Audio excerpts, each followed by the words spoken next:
রাজনৈতিক বন্দোবস্তের কথা বলি, যেই নতুন রাজনৈতিক বন্দোবস্ত আমাদের নারী রাজনীতিবিদ হিসাবে আখ্যায়িত করে, রাজনীতিবিদ বলে না। আমাদের রাজনৈতিক অধিকার দেওয়া হয় না, নেতা বলা হয়, নেতা নায়ক। আমাদের সব জায়গায় আন্দোলনের মহান নেতা, আন্দোলনের মহানায়ক, মহানায়ক কিন্তু নায়কদেরই বলে, আমরা যারা আমাদের বলে না। ঠিক, আমাদের জন্য আলাদা করে স্মরণ সভা করা হয়, যাতে আমাদের এটা ফিল করানো যায় ইউ আর স্পেশাল। আমরা স্পেশাল হতে চাই না, আমরা ততটা সাধারণ হতে চাই যতটা সাধারণ হলে আমাদের একটা কোনো বিশেষজ্ঞ দরকার পড়বে না।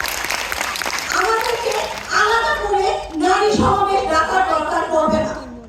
ওই যে গ্রামে একটা আছে না, চায়ের দোকানের রাজনীতি, যেই রাজনীতিতে কখনো নারীরা ছিল না, এখন নাই, এবং ভবিষ্যতে যাতে আমরা থাকি সেই রাস্তাটা আমরা তৈরি করে দিয়ে যাবো। ওই জায়গায় আমরা যেই প্রত্যয়ে জুলাই আন্দোলন করেছি, মাতৃভূমি অথবা মৃত্যু, আমরা এখনো মরে যাই নাই।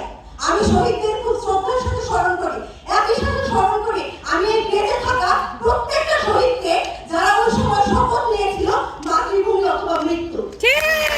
আর আমি এই যোদ্ধাদের ভিতরে কখনো নারী সহযোদ্ধা, পুরুষ সহযোদ্ধা হিসেবে আমি কখনো এটাকে আলাদা করি না।